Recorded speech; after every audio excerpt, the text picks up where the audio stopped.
I'm Matt with Pioneer DJ to Rise, and I'm here at Moogfest 2019 to show off the exciting new Squid. It's a super exciting sequencer that it can be the centerpiece to your studio, a centerpiece to your live performance. I've got this set up sequencing our SP16 sequencer, our AS1 analog synth, SEO2 synth as well, and also 2 soft synths on my computer here. It's got a lot of great connectivity. You've got DIN sync in and out. You've got clock in and out. You've got 2 gate and CV outputs. You got MIDI in. You can actually record on the MIDI in as well. You got 2 MIDI outs, and you've got USB out for sequencing your software synths. You got a lot of different modes here that apply to the pads, and track mode is where you go through and assign your track settings. You have control over where you are sending that track. My first 12 tracks here, I'm actually sending to 12 different sounds on the SP16 out of MIDI 1. On track 13, I've set it to go out MIDI 2, which is going into the AS1 synth. On track 14, I'm going out CV gate into the SEO2, and then I've got 15 and 16 both set up to go out USB to soft synths. Every track can have 64 patterns, and the interesting thing is that all patterns have their own settings. I can set different running directions, different speed, different arpeggiators, scales, different lengths, different swing, and different automations on every single pattern. So it's really powerful to get some really interesting rhythms really fast. And it gives you a lot of interesting tools to mess with the groove in real time to really perform with things as well. So just to kind of demonstrate how I can build a track really simple, I'll select track 1, and I'm gonna go to trigger edit and enter in some steps. My running direction is straight. I can actually just select the 4 pads here, and I've got a 4 on the floor kick drum. Now I can select track 2 and do the same thing. Go to trigger, enter in a couple clap sounds.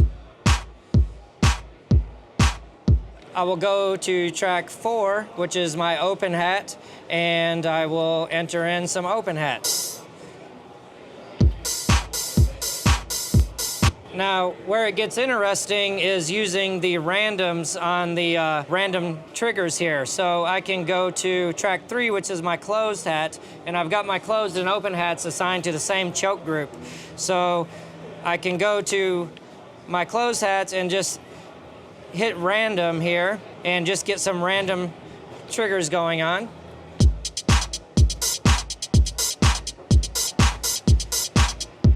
Maybe I'll mess with the running direction. I will set it to switch back so it'll run forward, and then when it gets to the end, it'll run back. I'm gonna deactivate step 11 here. So quickly got an interesting little rhythm going on with the hats. I can use the interpolation feature to automate the velocity. I'm gonna set the velocity level at the very beginning step to be about 70%, and then on step 10, I'll set it to be about 105. Quickly got an interesting rhythm going with the hats there. I've got an 808 kick drum on 5 here, and I'm gonna go into scale mode, and I've got a dedicated knob to select a scale. I'm just gonna scroll to minor pentatonic, go to D. I can use the arrows to go down the octaves here. So I'm gonna hit record here.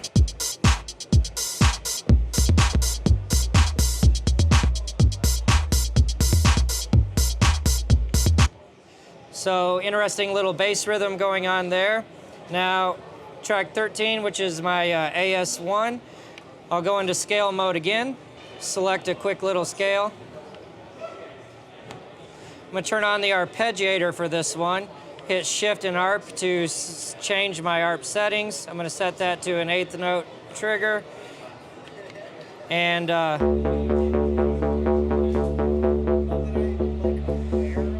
so now,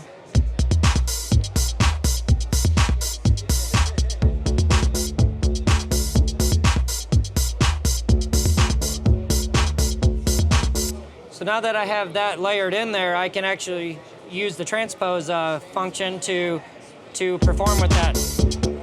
I can perform with that live. So now I've got the root note layered in, and I can.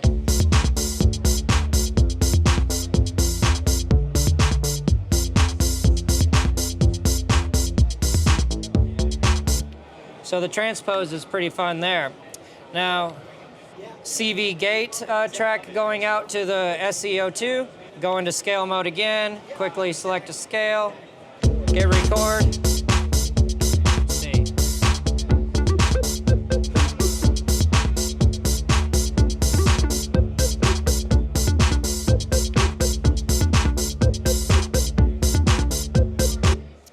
I can use the CV slide to slide some of these triggers into each other. So enter a few slides here.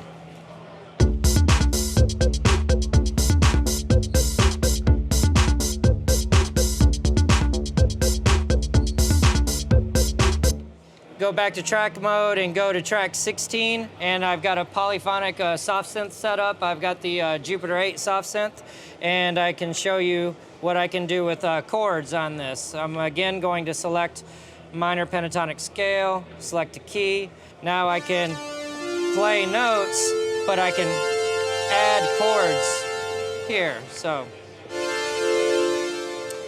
I can expand my pages of the steps to 4 pages, which would be 64 steps. I can hit Shift and just start recording my root note is what I'm going to do first.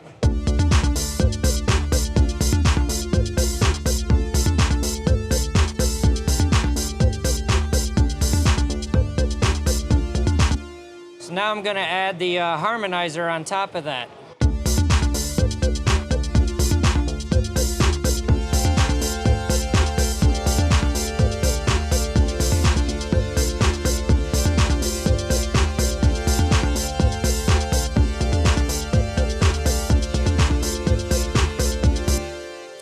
Now let me just demonstrate some of the fun groove features that you can play with here. So if I select my kick drum track and start playing my pattern again, I'm going to show you some of the rhythmic controls here.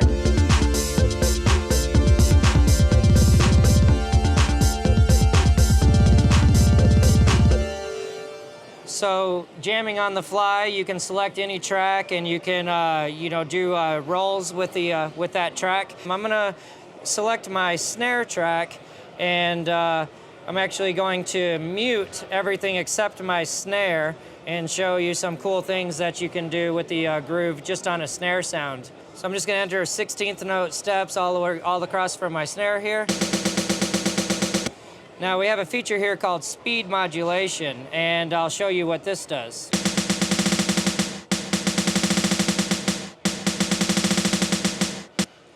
I can dial in a different length for that. I'm going to set it to 8 steps, so it happens twice in my 16th step sequence. And I'm going to add some swing to this as well.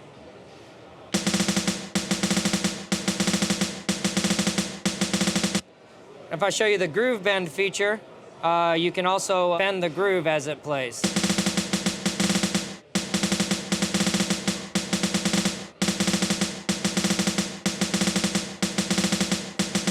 I'm going to use the trigger probability feature. Now this is available on every single pattern. You can have a different setting on every pattern. I turn it on, hit Shift, and I can dial in my percentage. I'm going to set it to 85% so that the triggers happen 85% of the time. Now, and now I'm going to use the interpolation of pitch.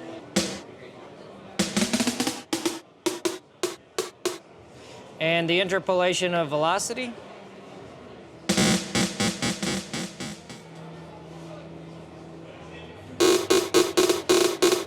Now,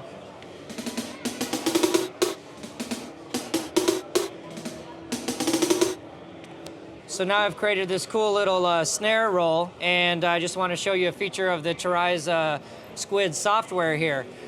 I can just drag and drop the MIDI file straight to the desktop. Then I can take that MIDI file, throw it into Ableton Live here, and we can take a look at the MIDI file, and you can see the velocity and the pitch and the randomizations that I created all available here in the MIDI file. So I can, with the software, I can send MIDI files to the unit and from the unit, and I can also share projects from the unit to the computer and vice versa. Cool, and that's a quick hit on the Tarai Squid. Hope you can get your hands on one soon and try it out for yourself. It's a lot of fun. Thank you.